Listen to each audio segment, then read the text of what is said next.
Professor Kvalith adjusted his teaching robes and looked out at the packed lecture hall. Students from at least 20 different species filled the seats, their various eyes, sensors, and visual organs all focused on him. This was his favorite class of the semester. Introduction to Mythological Species always drew a crowd. He activated the holographic display behind him. A star map appeared, showing the Orion arm of the galaxy in soft blue light. "Good morning, everyone," Kvalith began, his voice carrying easily through the hall.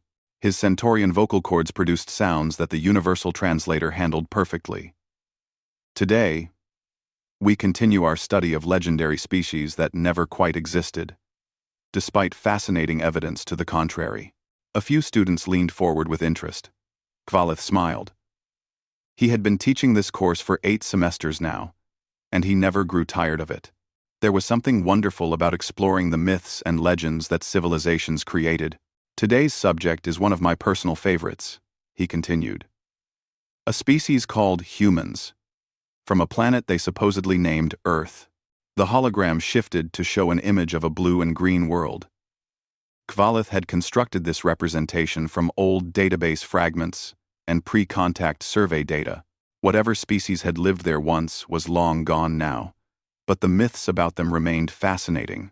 "According to legend," Kvalith said, walking across the stage, "humans were bipedal mammals approximately 1.7 meters tall on average. They had forward-facing eyes, which suggests predator evolution, minimal natural armor, and no natural weapons like claws or venom." A Thorian student in the 3rd row clicked her mandibles in amusement.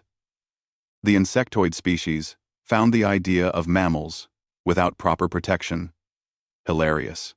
"But here's where it gets interesting," Kvalith continued.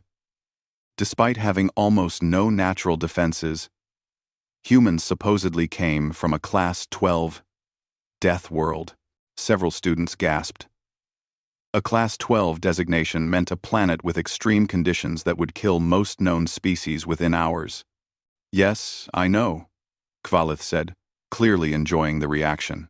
"The classification system says Earth had extreme temperature variations, dangerous weather patterns, high gravity, aggressive microbial life, and an atmosphere with elevated oxygen levels. The myths claim humans not only survived there, but thrived." He pulled up another image, this one showing various Earth creatures reconstructed from fossil data. There were massive predators with enormous teeth, creatures with powerful claws, and animals that could inject lethal venom. "The legends say humans shared their world with these creatures," Kvalith said. "And somehow, with no claws, no armor, no venom, and relatively weak physical strength, humans became the dominant species." A young Palaxian student raised one of her 6 arms. "Professor, how is that even possible?" Quote, "Excellent question," Kvalith replied. "The myths offer several explanations, each more absurd than the last. First, humans supposedly had incredible endurance. The legends claim they could run for hours, even days, without stopping. They would chase prey animals until those animals literally died from exhaustion." The Thorian student clicked her mandibles again. "That's ridiculous. No species can do that." "I agree, it seems unlikely," Kvalith said. "But the myths are consistent across multiple sources. They also claim humans could survive on a remarkably wide range of foods, including things that would be toxic to most species. Caffeine, capsaicin, theobromine, alcohol. The list goes on." He pulled up another set of images. These showed various Earth animals that looked considerably less threatening than the predators. "Perhaps strangest of all," Kvalith said, "the myths claim humans formed emotional bonds with other species. They supposedly domesticated wolves, which were apex predators, and kept them in their homes as companions. They called them dogs. There are even more absurd stories about humans befriending creatures called cats, horses, and even bears." The entire class was laughing now. The idea of voluntarily living with predators was too ridiculous. The psychological profile described in these myths is equally contradictory. Kvalith continued. Humans were supposedly extremely social, forming complex emotional relationships. Yet they also had a history of devastating warfare. They could be incredibly compassionate but also ruthlessly practical. They would risk their lives to save strangers but also developed weapons of terrible destruction. Avrelian student, a being of pure energy contained in a crystalline structure, pulsed with curiosity. Professor, if these myths are so detailed, why do we know the species is extinct? Another excellent question, Kvalith said. He loved when students engaged critically with the material. The truth is, we don't have definitive proof of extinction. What we know is this. Approximately 200 galactic standard years ago, long-range surveys detected signs of industrial civilization on Earth. By the time contact ships arrived 70 years later, there was no response to any communications. The working theory is that the species destroyed itself in warfare before achieving faster-than-light travel. He paused for effect. Some scholars argue humans never existed at all. They suggest the archaeological evidence shows multiple different species, and primitive pre-contact observers mistakenly combined them into one mythological uber-species. What do you think, Professor? Asked the Palaxian student. Kvalith considered the question carefully. I think the myths are too consistent to be entirely fabricated. I believe something lived on Earth, and whatever it was, impressed the few species that observed it before their disappearance. But could one species really have all these contradictory traits? Could they be both weak and strong, both compassionate and violent, both social and warlike? He shook his head. The rational explanation is that the myths exaggerated certain traits while inventing others entirely. The lecture hall's door chime sounded softly. Kvalith glanced at his datapad. 3 students were requesting late entry. Ah, our late arrivals, he said, pressing the access button. Please remember, class begins at the 7th hour. Don't make tardiness a habit. The door slid open. 3 figures walked in, and Kvalith felt his 3 hearts skip several beats. They were bipedal, approximately 1.7 meters tall, forward-facing eyes, minimal visible natural armor. They wore simple clothing, marked with an insignia he didn't recognize. The lecture hall went completely silent. One of them, a female with dark skin and short black hair, smiled apologetically. Sorry we're late, Professor. Traffic at the jump gate was terrible. Commander Sarah Chen. And these are my colleagues, Dr. Marcus Okafor and Engineer Yuki Tanaka. We're auditing this course as part of the cultural exchange program. Kvalith's mouth opened, but no sounds came out. Behind him, the holographic display still showed his carefully constructed image of what a mythological human supposedly looked like. The 3 beings in front of him matched it perfectly. Said the one called Marcus, looking at the display with growing amusement. Is that supposed to be us? Every student in the lecture hall turned to stare at Kvalith. The professor, who had spent 8 semesters confidently explaining why humans were obviously extinct or mythological, felt his academic career crumbling around him. The female, Chen, glanced at the lecture notes displayed on the side screens. Her eyes widened. Oh no. We're definitely in the wrong class. She looked at her companions. We're supposed to be in mythology and human culture.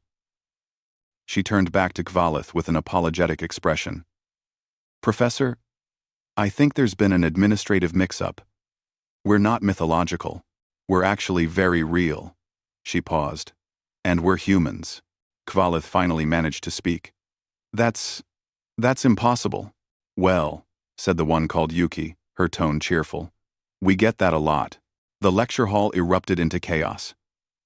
Students were talking over each other, their voices creating a wall of sound that made Kvalith's hearing organs ache. Some were pulling out datapads, frantically searching for information. Others were simply staring at the 3 humans with open shock. Kvalith tried to speak, but his voice wouldn't work properly. He had built his entire academic reputation on his comprehensive analysis of extinct and mythological species. He had published papers, He had given talks at conferences, and now, 3 members of his supposedly extinct subject were standing in his classroom. Commander Chen raised her hands in a calming gesture. "Hey, everyone. Please. I know this is unexpected. Maybe we should just quietly leave and sort out the enrollment error?" "No." The shout came from at least a dozen students simultaneously. The Palaxian student was practically vibrating with excitement. "You can't leave! You're actually real! Do you know how much we want to ask you?" The Thorian student had stopped clicking her mandibles in amusement. Now she looked genuinely disturbed. "This has to be some kind of joke. Some elaborate prank. The professor put you up to this." "Yes?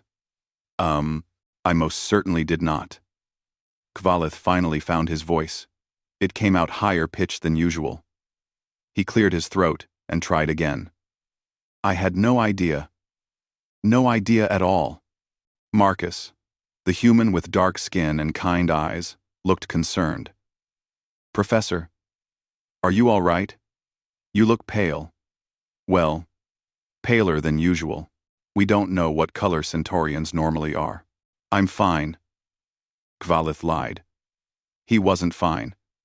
His 3 hearts were beating at different rhythms, which was a sure sign of stress. But he was a professional educator. He could handle this. Probably. Yuki, the human with East Asian features and bright eyes, was scrolling through her datapad. "Okay. So we were definitely supposed to be in Professor Threll's class about human mythology. You know, learning about Earth legends and folktales. Someone in administration mixed up the course codes."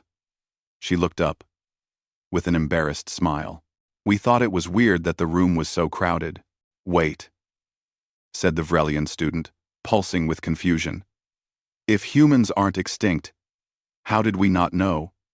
How did the professor not know? This should be basic information." Sarah Chen sighed. "It's complicated. May we sit down? This is going to take some explanation." Kvalith nodded numbly and gestured to 3 empty seats in the front row. The humans sat down, and every eye in the room followed their movement. "Okay," Sarah began. "Here's the short version. Humans achieved faster than light travel about 73 galactic standard years ago. We made contact with the galactic community shortly after. But because Earth is classified as a Class 12 death world, and because our biology and history are, well, unusual, the Council decided to quarantine us for a while." "Quarantine?" asked a small Pixilian student from the back row. "Observation period," Marcus clarified. "They wanted to study us. Make sure we weren't going to be a threat, or couldn't integrate safely with other species. It took about 40 years before we were allowed limited contact. Full membership in the galactic community only happened 15 years ago." Kvalith's mind was racing. 15 years. Humans had been active members of the galactic community for 15 years, and he had never updated his research. He had been so confident in his analysis of the extinct species that he never bothered to check recent contact reports. "But the surveys," he said weakly. "The ships that went to Earth, 70 years before contact, found no response to communications." Yuki laughed. "Oh, that. Yeah. We were in the middle of World War III. We weren't exactly in a position to answer strange alien broadcasts. We were a bit busy, trying not to destroy ourselves."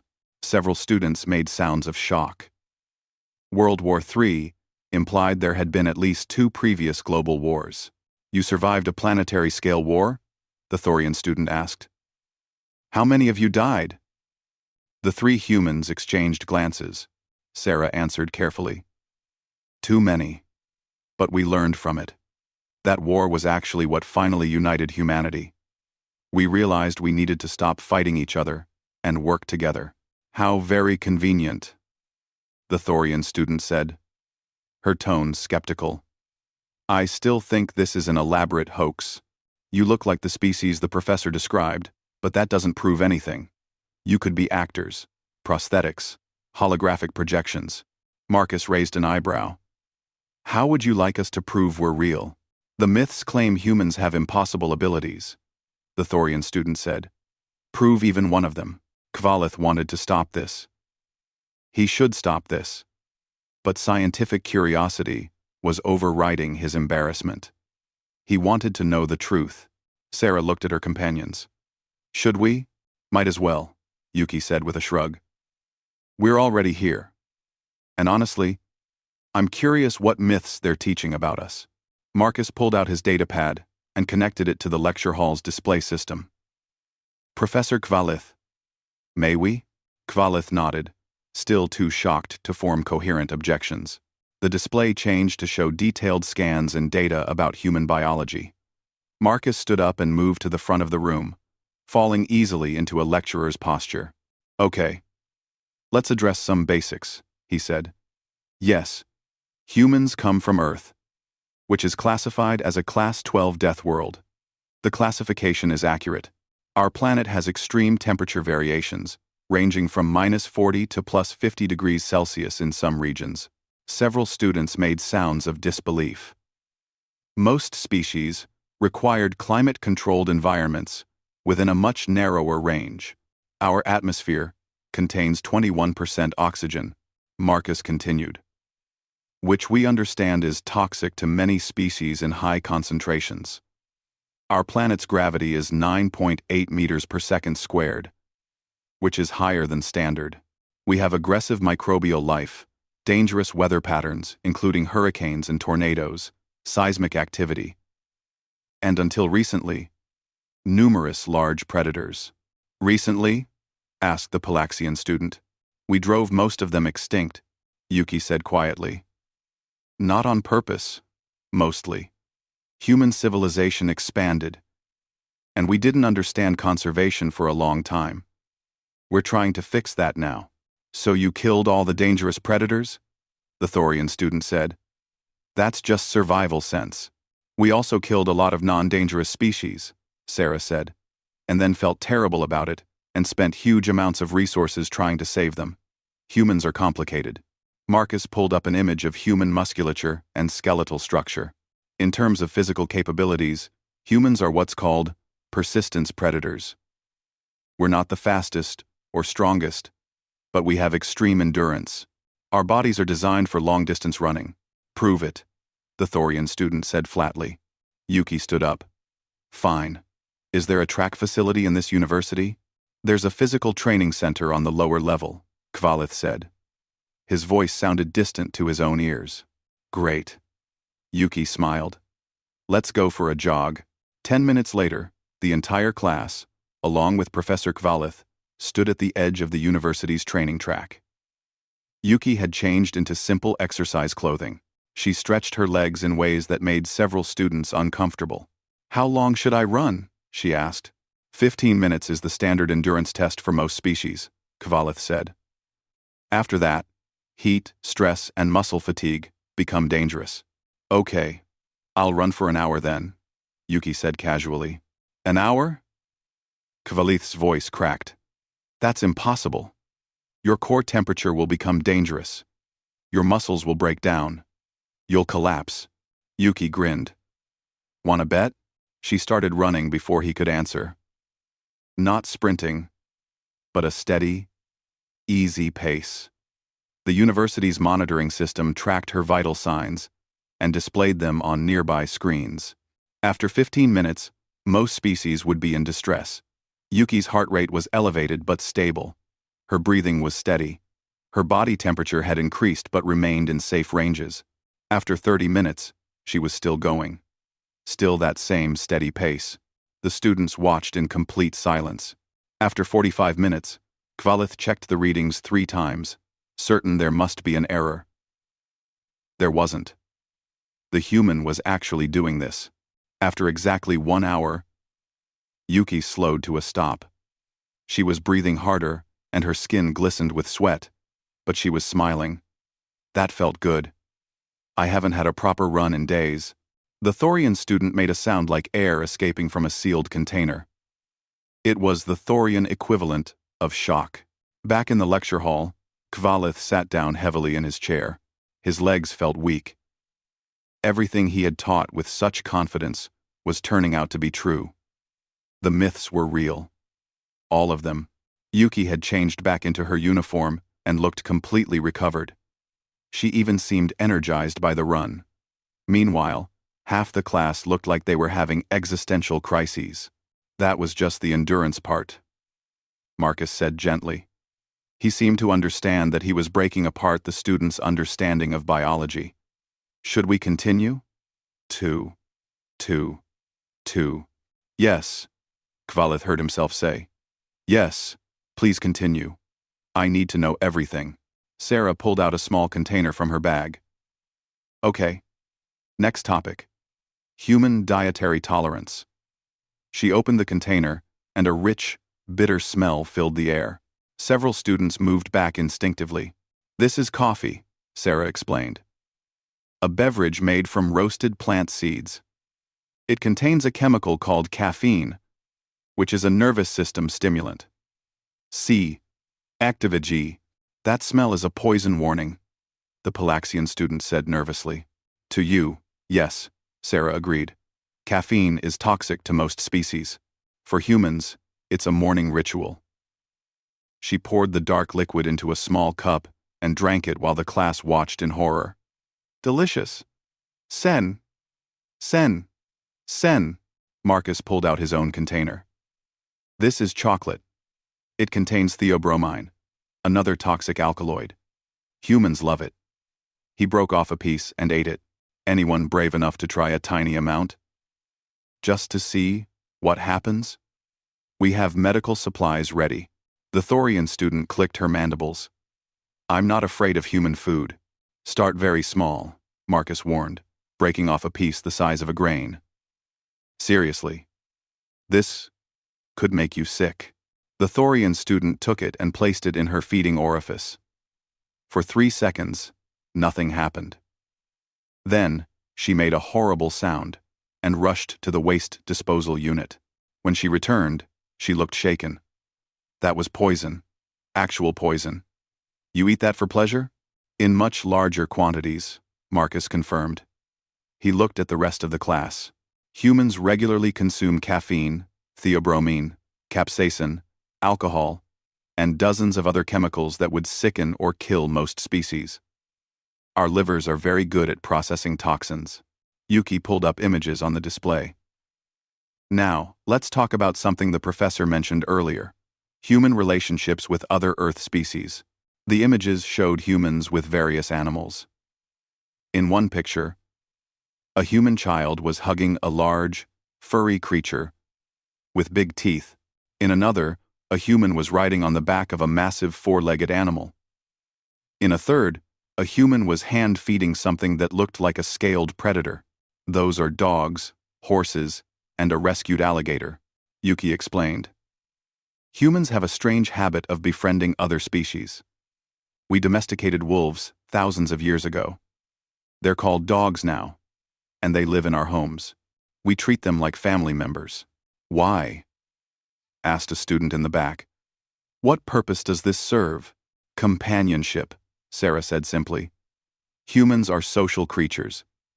We form emotional bonds easily, even with species that can't speak our language. Dogs helped us hunt originally, but now most of them are just pets, friends. We also domesticated cats, Marcus added, showing more images. Which are small predators. They hunt rodents. But mostly they just live with us, because we enjoy their company. They're not even very useful anymore. But humans spend billions of credits annually on cat care. The class stared at images of humans sleeping next to large predators, playing with them, grooming them. It was incomprehensible to most species present. Humans will adopt almost anything, Yuki said with a laugh. There are humans who keep spiders, snakes, lizards, birds of prey, even bears if they rescue them as cubs. We know it's dangerous. We do it anyway. Kvalith was frantically taking notes. His earlier lectures seemed painfully naive now. What about human medical capabilities? He asked. The legends mentioned remarkable healing. Marcus nodded. Human immune systems are aggressive. We evolved alongside billions of different microorganisms, so our bodies learned to fight constantly. Most species would die from infections that humans barely notice. He pulled up his sleeve, showing a long scar on his arm. This was from an industrial accident 5 years ago. The wound was 15 centimeters long and deep enough to expose bone. For most species, this would be fatal or require limb replacement. What happened? The Palaxian student asked. I got stitches, antibiotics, and physical therapy. It healed in about 3 months. Marcus lowered his sleeve. Human bodies are very good at repairing damage. We have high pain tolerance too, which helps us stay functional during injuries. Pain tolerance? Kvalith asked. Sarah nodded. Humans can function through injuries that would incapacitate most species. We have adrenaline, a chemical our bodies produce in dangerous situations. It suppresses pain, increases strength, and sharpens our senses temporarily. It's a survival mechanism. She paused, choosing her words carefully. This is also why human history is so violent. We could keep fighting even when we were badly hurt. We could survive terrible wounds, and we had the endurance to fight for long periods. Wars between human groups could last for years. The Vrelian student pulsed with concern. If humans are this dangerous, why did the Galactic Council allow you to join the community? The 3 humans looked at each other. It was Yuki who answered. Because we're not just dangerous, she said quietly. We're also useful and kind when we choose to be. Marcus pulled up new data on the display. Human medical research has saved billions of lives across the galaxy. Our immune system studies led to vaccines for 3 major diseases that affected multiple species. Our understanding of trauma care has improved survival rates in emergency situations by 40%. Human engineering is equally valuable, Sarah added. We're good at fixing things, especially in dangerous conditions. When the Tertian mining station had that reactor meltdown 10 years ago, human emergency teams were the only ones who could survive the radiation long enough to make repairs. We saved 2,000 Tertian workers. And human psychology, Yuki said, gives us unique perspectives on conflict resolution. We understand violence because we've done so much of it. But we also understand forgiveness, redemption, and cooperation.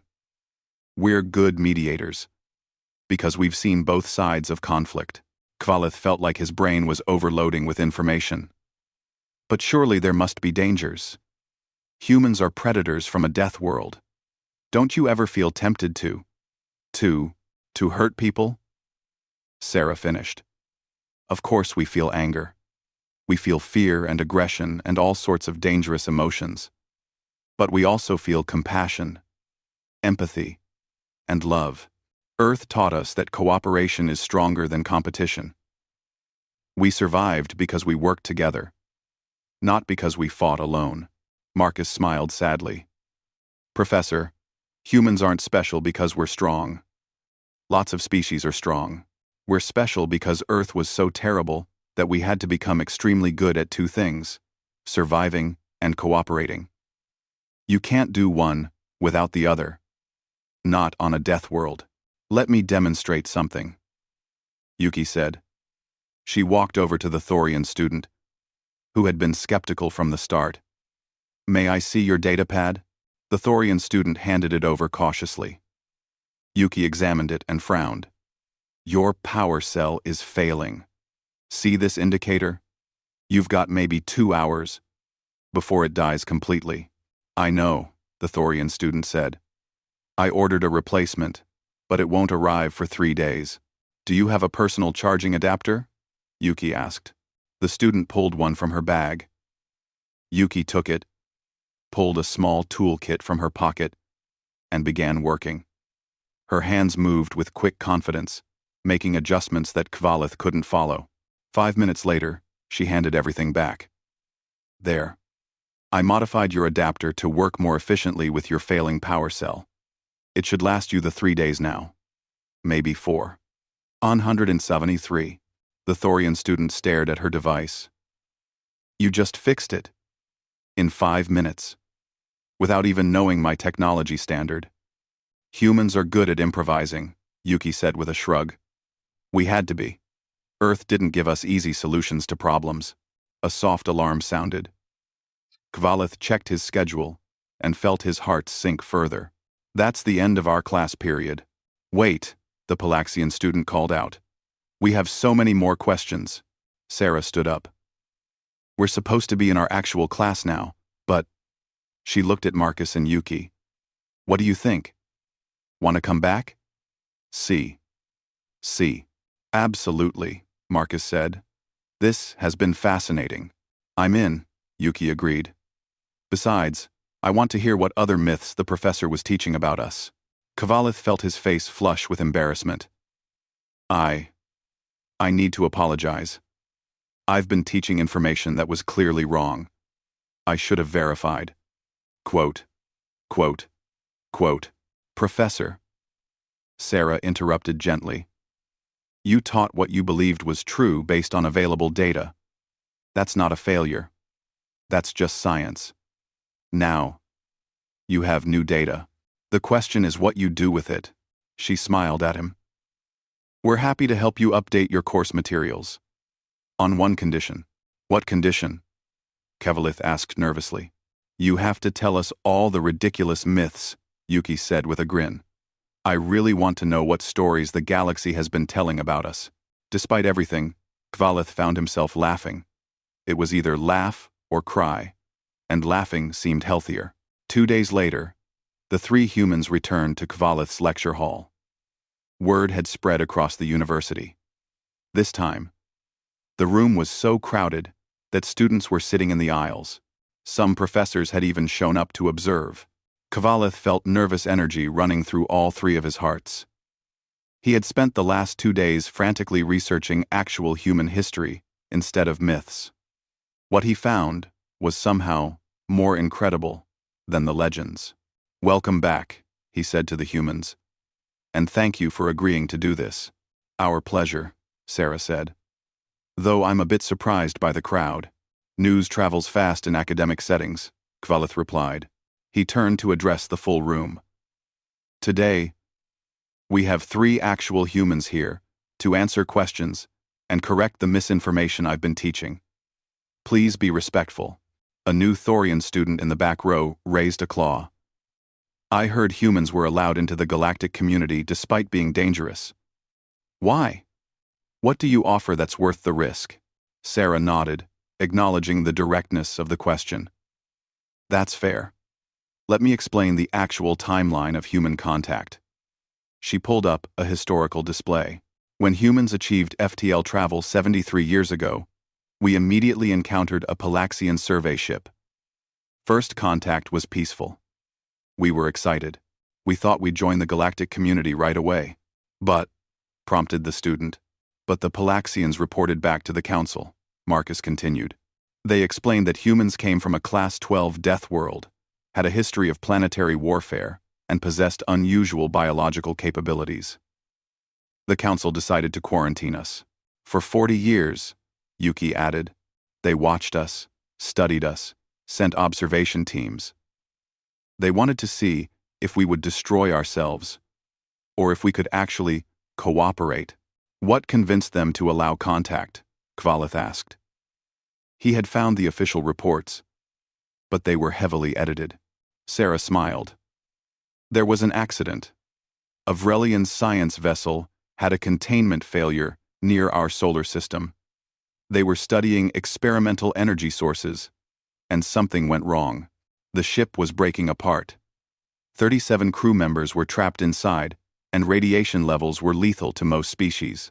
We weren't supposed to know about this, Marcus said. The council tried to keep the rescue efforts quiet, because we were still under quarantine. But human deep space sensors detected the disaster. We sent 3 ships without asking permission. You violated quarantine? A professor in the back asked, sounding shocked. Yes, Sarah said simply. We knew we'd face consequences. But 37 beings were dying. We couldn't just watch. Yuki pulled up footage from the rescue. Human emergency teams entered the damaged vessel in radiation suits. The exposure was still dangerous, even with protection. We had about 15 minutes before radiation sickness would set in. We got all 37 Vrelians out in 12 minutes. The video showed humans moving through a disaster zone, carrying injured Vrelians, coordinating with calm efficiency, despite alarms blaring and systems failing around them. 3 humans died from radiation exposure 2 weeks later, Marcus said quietly. Their names were Chen Wei, Aisha Okonkwo, and James Morrison. 17 more humans were permanently injured. But all 37 Vrelians survived. The lecture hall was completely silent. That's when the council reconsidered, Sarah continued. They realized humans wouldn't just ignore suffering because of rules. The quarantine ended shortly after. We were given provisional membership with strict monitoring. And now? Kvalith asked. Full membership for 15 years, Yuki said. We've proven we can cooperate. We contribute to galactic society. We follow the laws. And yes, we're still dangerous, but we use that danger to help others. A Palaxian student raised multiple arms. Can you explain human culture? Your art and philosophy? I've heard humans create beauty from suffering, Marcus nodded thoughtfully. That's actually accurate. Earth was harsh, so humans learned to find meaning in hardship. We create art about overcoming impossible odds. We write stories about hope in dark times. We make music about surviving pain. He pulled up examples. Paintings of terrible storms and wars, but with humans standing together. Music that started sad, but built to triumphant crescendos. Literature about loss and recovery. Humans believe in second chances, Sarah explained. We believe people can change, situations can improve, and hope is worth maintaining even when logic says to give up. It's not always rational, but it's kept our species alive. What about human ethics? Asked a philosophy professor. How did a predator species develop such strong moral codes? Yuki considered the question. I think it's because Earth was so dangerous. Humans who tried to survive alone died. Only groups survived. So we developed strong social bonds, empathy, and cooperation. We had to trust each other. But you also have a history of betrayal and violence, the professor pointed out. Yes, Yuki admitted. Humans are capable of great evil. We've done terrible things to each other. But we're also capable of learning from mistakes, feeling guilt, and choosing to be better. Our ethics developed from thousands of years of failing, learning, and trying again. Marcus pulled up more data. Human philosophy emphasizes concepts like justice, mercy, redemption, and growth. We believe people aren't just good or evil. They're complicated. They can change. They can grow. A small Pixilian student spoke up nervously. Are humans afraid of anything? The 3 humans looked at each other and laughed. Everything, Sarah said. Humans are afraid of almost everything. Heights, darkness, deep water, small spaces, being alone, being in crowds, dying, living too long, failure, success. We have hundreds of different fears. But you're from a death world, the student said, confused. How can you be afraid of everything? Being afraid is what kept us alive, Marcus explained. Fear makes us careful. It makes us plan ahead. It makes us aware of dangers. Humans aren't fearless. We're just good at functioning despite fear. Let me demonstrate something, Yuki said. She walked to the window of the lecture hall, which looked out over a 10-story drop. She opened it and looked down. I'm afraid of heights. My heart rate is elevated right now. My palms are sweating. Every instinct is telling me to step back. Then why stand there? Asked the Pixilian student. Because sometimes things are worth doing, despite fear, Yuki said, closing the window and returning to the front. Humans don't lack fear. We just don't let fear control all our decisions. Kvalith was frantically taking notes. This was incredible information. What about human conflict resolution? You mentioned being good mediators. Kvalith was frantically taking notes. You mentioned being good mediators. Sarah nodded. Humans have thousands of years of experience with conflict. We've tried every possible way of resolving disputes. Violence, negotiation, compromise, arbitration, restorative justice. We've seen what works and what doesn't. We understand why conflicts happen, Marcus added. Resources, ideology, fear, miscommunication. We've experienced all of it. So, when we mediate between other species, we can usually identify the root causes and suggest solutions. Plus, Yuki said with a slight smile, humans are stubborn. We don't give up easily on peace negotiations. We'll sit in a room for weeks if necessary, working through problems until we find solutions. A student near the front raised a tentacle. I heard humans volunteer for dangerous work. Why? Because someone has to do it, Sarah said simply. When there's a disaster, when someone needs help in dangerous conditions, humans often volunteer, not because we're fearless, but because we believe helping others is important. She pulled up statistics. Humans make up 3% of the galactic community's population, but we account for 42% of emergency response volunteers, 37% of disaster relief workers, and 29% of high-risk rescue personnel. Why? Multiple students asked simultaneously. Marcus shrugged. It's what we do. Earth taught us that survival requires sacrifice. It requires some individuals taking risks for the group. That instinct transferred to galactic society. Are all humans like this? Kvalith asked. Or are you three exceptional examples? The humans laughed again. We're pretty average, Yuki said. There are billions of humans. Some are braver than us. Some are smarter. Some are kinder. We're just normal people who happen to end up in this situation. Suddenly, a medical alert sounded. One of the students in the back row, a Felarian, was making distressed sounds. Several students nearby looked panicked. Before Kvalith could even process what was happening, all three humans were moving. Sarah reached the student first. Her movements calm and efficient. What did they eat? She asked the nearby students. Chocolate, one stammered. From the samples you shared last time. They saved a piece and tried it today. Chocolate is toxic to Felarians, Marcus said, already pulling out a medical kit. Okay. We need to induce purging and administer activated carbon. The three humans worked together with practiced coordination. Sarah kept the Felarian student calm, while Marcus prepared treatments, and Yuki contacted the medical center. Within 3 minutes, the student was stabilized, and medical staff arrived to transport them for observation. As the medical team took over, Sarah turned to the class. Her expression was serious. I'm sorry. We should have warned more clearly about the chocolate. We should have collected all the samples. This is our fault. The Felarian student, though weak, made a gesture of dismissal. Not your fault. I was curious. I thought I could handle a small amount. Still, Marcus said, we're responsible for what we bring to share.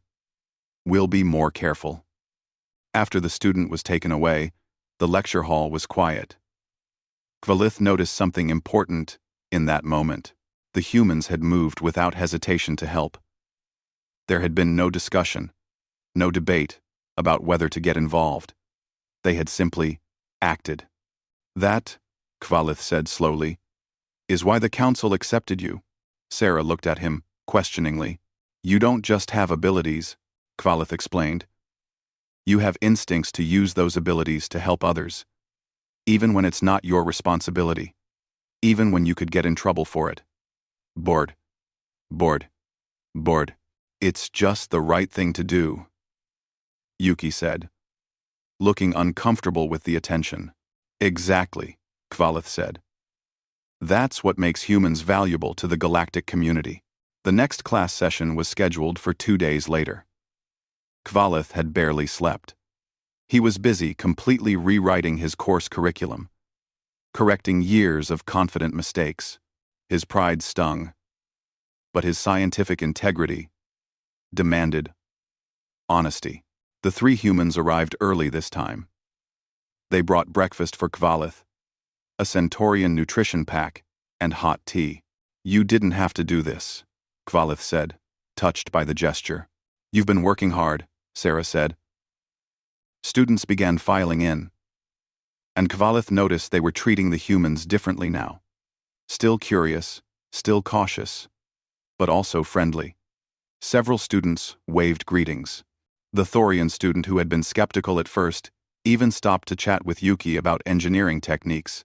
The lecture was about to begin when alarms started blaring throughout the university. Emergency lights flashed red. A voice came over the communication system.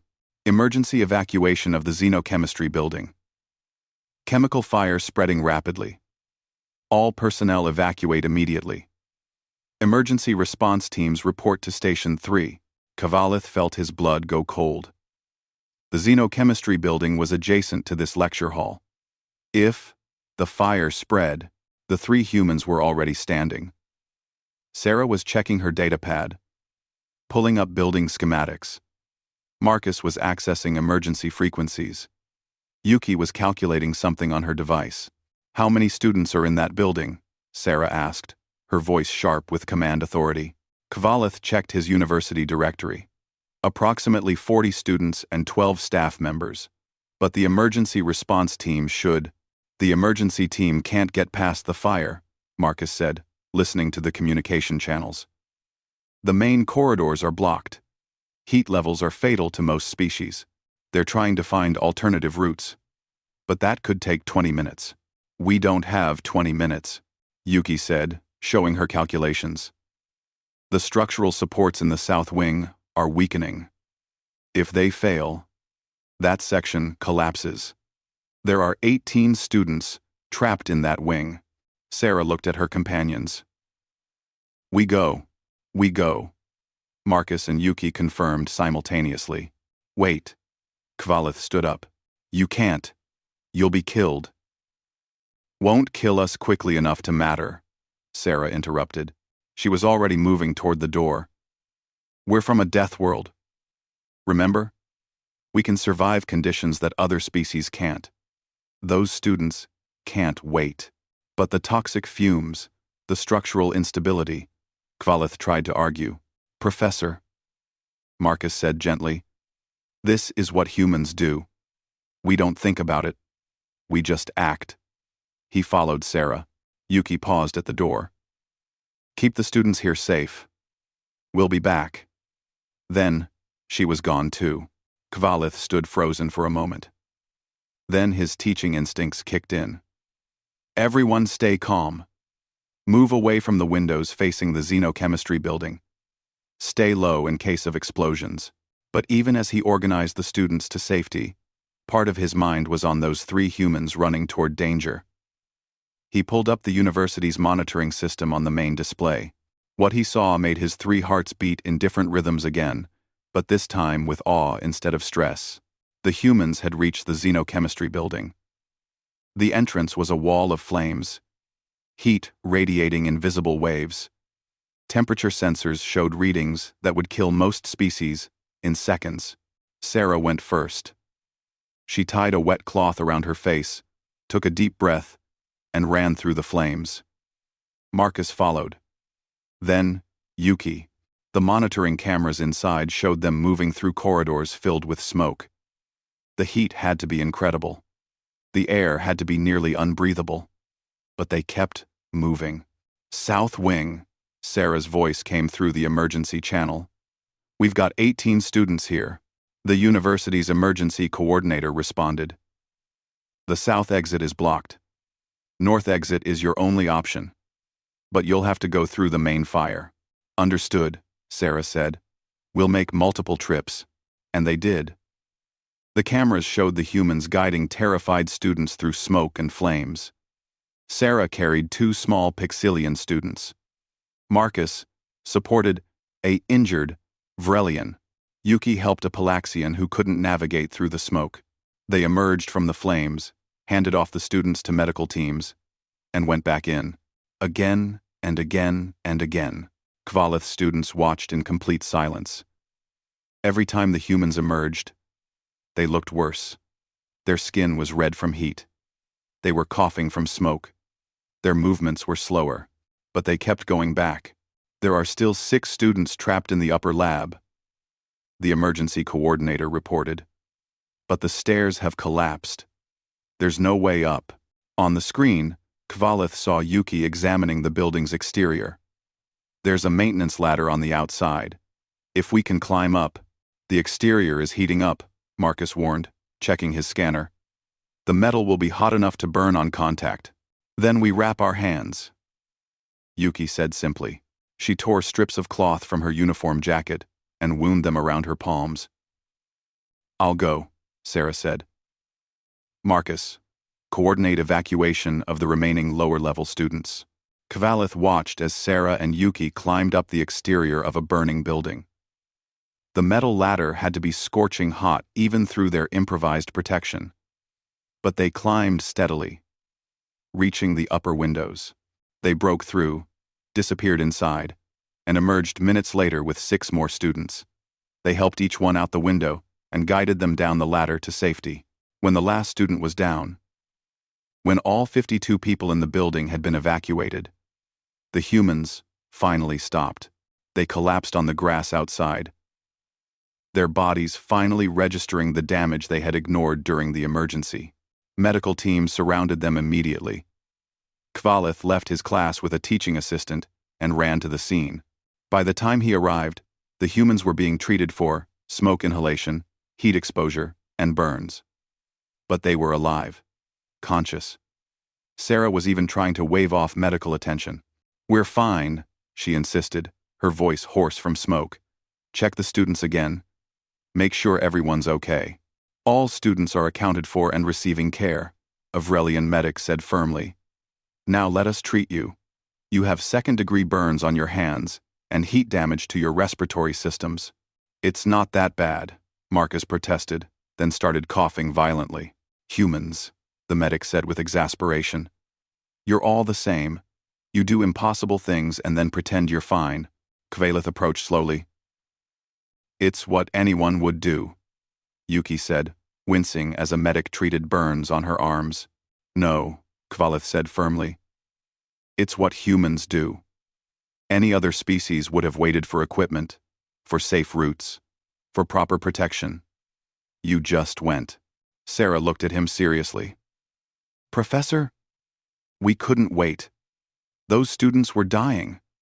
The decision was simple. Simple. Kvalith repeated. He felt something shift in his understanding. You risked your lives without hesitation. And you call it simple. Because it is, Marcus said. When someone needs help, and you can provide it, you help. That's all. The medical teams finally convinced the humans to go to the medical center for thorough treatment. As they left, Kvalith heard students from his class approaching. They had followed him to the scene. Professor, the Thorian student said quietly. I understand now. Humans aren't just strong or tough or dangerous. They're all of those things. But what makes them special is they use those abilities to protect others. Even when it hurts them, the Palaxian student added. They went into that fire knowing they'd be injured. They did it anyway. Kvalith nodded slowly. I've been teaching mythology for 8 semesters.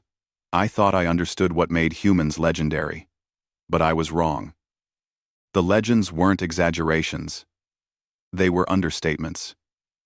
The next week, when the humans had recovered enough to return to class, they found the lecture hall completely transformed. Kvalith had rewritten everything. The course was now called Human Studies. I've retracted all my previous papers, Kvalith announced to the crowded room. I've published formal corrections, and I've restructured this entire course. He looked at Sarah, Marcus, and Yuki. With your permission, I'd like you 3 to be regular guest lecturers. but to help other species understand humans. Your strengths, yes, but also your values, your ethics, your reasons for doing what you do. The three humans looked at each other. We'd be honored, Sarah said. The semester continued with the humans returning every week. They taught about human culture, history, philosophy, and biology. But more importantly, they showed through their actions what it meant to be human. They helped students with homework, even when it wasn't their subject. They volunteered at the medical center. They fixed broken equipment in the maintenance bays. They organized study groups and social events. They were just being themselves. But to the alien students, every action was a lesson. On the last day of the semester, Kvalith stood in front of his class one final time. I began this course believing I was teaching about mythological species, beings that couldn't possibly exist. I was wrong in the best possible way. He looked at the three humans sitting in the front row. Humans are real. They're strong, resilient, dangerous, and capable of incredible things. But what makes them truly special is that they choose to use all that strength to help others. They choose compassion over conquest. They choose cooperation over domination. They're not perfect, he continued. They make mistakes. They have flaws. They admit when they're wrong. But they try. They always try. And that, more than any physical capability, is why humanity deserves its place in the galactic community. The students applauded. It wasn't just for the lecture. It was for the humans who had changed how they saw the galaxy. After class, as students filed out, Sarah approached Kvalith. Thank you, Professor, for being willing to admit you were wrong, for learning, for teaching others. Kvalith laughed, all three of his hearts light. Thank you for showing up to my class that day. It was the best, worst day of my academic career. Worst? Marcus asked with a grin. I had to admit I'd been confidently wrong for 8 semesters, Kvalith said. My pride took a severe beating. But, Yuki prompted. But I learned something more valuable than pride, Kvalith said. I learned that humans aren't the myth. The myth is that strength and kindness can't coexist. You proved that wrong. Every single day. As the humans left, Kvalith began planning next semester's course. He had so much more to teach. And thanks to 3 humans who showed up late to the wrong class, he finally had the truth to share. The galaxy was better for having humans in it. And Kvalith was a better teacher for knowing them.